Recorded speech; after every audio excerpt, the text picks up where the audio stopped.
Rivage Propre est une association, un atelier chantier d'insertion qui a été créé maintenant il y a 15 ans par Claude Allan.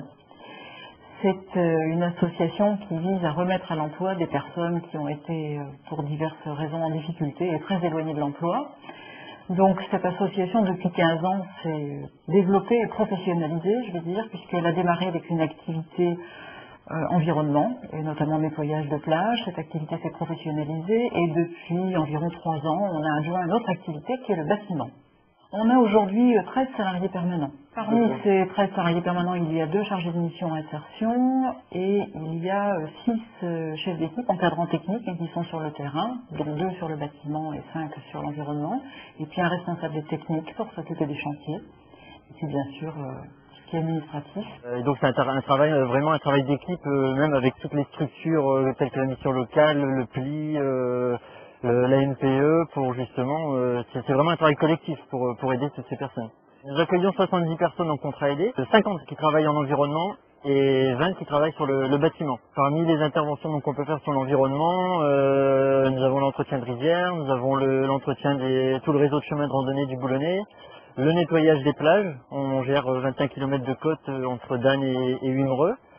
Et des interventions comme là on vient de voir donc sur le site du Grinet, des actions ponctuelles avec des partenaires tels que le parc Eden 62, Conservatoire du littoral, Conservatoire des sites. Le chantier sert de support à les remettre au travail, à reprendre des horaires, à avoir un équilibre. Ils travaillent donc sur ces chantiers pendant 26 heures et donc par la suite développer et leur faire comprendre qu'ils ont des compétences. Donc s'ils savent le faire sur un chantier, ils seront dans le futur le faire pour une entreprise. Donc dans un premier temps, on va régler tout ce qui est social et une fois que la personne se sentira bien, on va commencer à travailler sur le projet professionnel. C'est tout un travail d'étape. On va pas brûler les étapes, on va les mettre en formation tout de suite. Non, c'est vrai que la revalorisation se fait déjà par le travail qui est fait à Rivage Propre. Et la remise de confiance, voilà. Et à partir de là, vous voyez, vous avez pu faire ça. Vous savez le faire. Vous valez quelque chose, donc on peut aller vers la formation.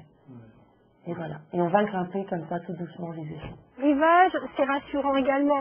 C'est leur support. Ils sont encadrés. Ils ont encore besoin de ce cadre-là. C'est progressivement.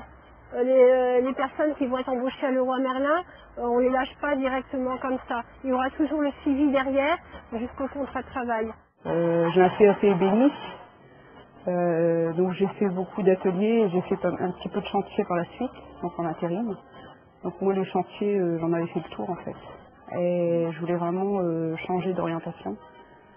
Et tout ce qui était commerce, ça m'a tiré. C'est une formation complète, hein, donc au métier de vendeur. Vendeur conseil.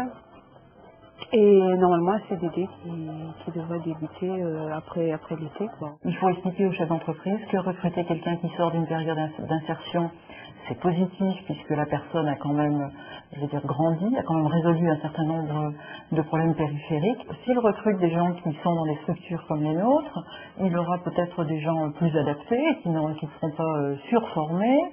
Et au moins, quand il aura affaire au chargé de mission ou à moi-même, nous pouvons parler de cette personne, nous la connaissons. C'est pas une personne qui est inconnue. C'est notre cœur de métier, l'insertion professionnelle, et je fais tout ce qu'il m'est possible de faire pour qu'on soit en permanence sur notre cœur de métier.